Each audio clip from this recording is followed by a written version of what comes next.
Hello, dear viewer. It is now officially June, and that means World Cup month. The World Cup is now almost officially upon us, and so it is a good time for another edition of Welcome to Football. Today we're going to take a look at Group D, a group widely regarded to be one of the fabled groups of death. This one containing no less than 3 ex-world champions. Group D is comprised of Uruguay, England, Italy, and the first eliminated team this year, Costa Rica, who are here pretty much just to vacation in Brazil and take in those beaches for a few days before they return dejected to their perpetually empty trophy case back home.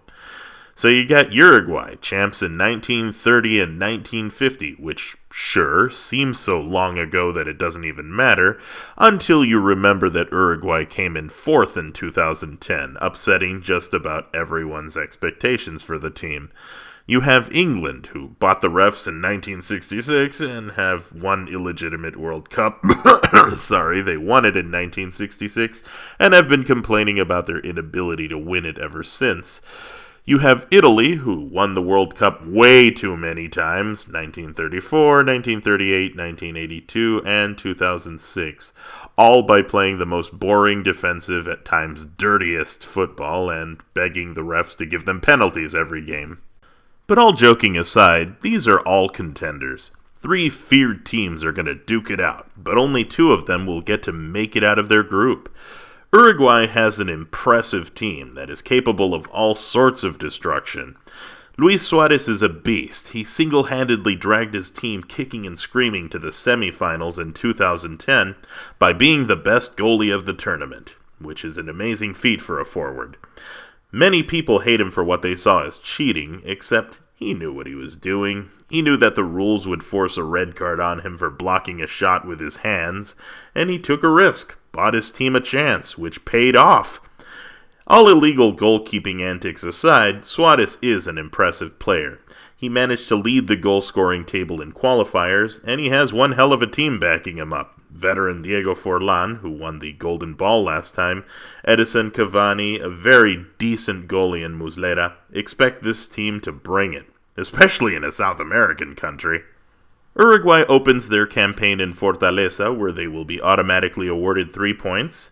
Then they fly to Sao Paulo to try to maintain momentum against England, and they end their group trip in Natal against Italy, in what will likely be a do-or-die match for both teams.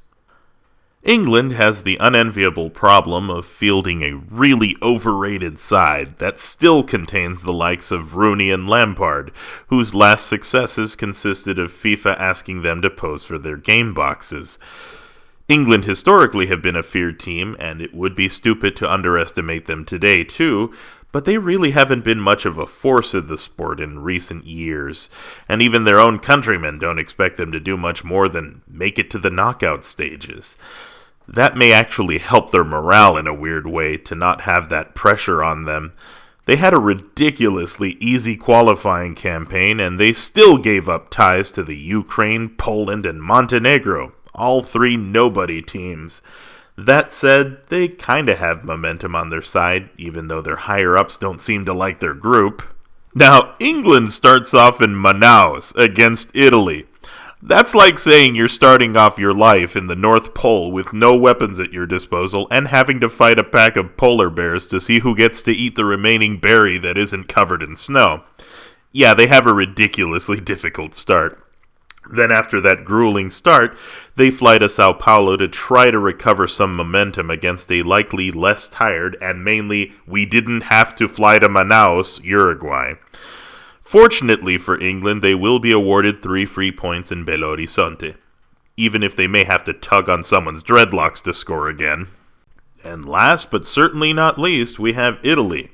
Italy is old, but unlike England, they do have some youngsters replacing the old players who retire and who become great, well-known players in their own right. I guess they'd have to be playing in the most corrupt club league on the face of this earth, the Serie A, where match fixing and team scandals are the norm virtually every goddamn year. I can't believe they're still going to have Grandpa Gianluigi Buffon defending their goalpost. He's certainly going to need his arthritis meds for sure. Of specific interest is youngster Mario Balotelli, who is a force to be reckoned with in his own right. Italy starts off in hard mode against England in Manaus, a match that they'll likely be known as the Rumble in the Jungle. Then they'll fly to Recife to receive 3 free points, and in the end they end their campaign in Natal against Uruguay, probably needing to win or at least tie to secure a spot in the finals. So there you have it, Group D. This one's a little hard to predict, but I believe Italy has a slight edge over England, even though their teams are almost identical in many ways.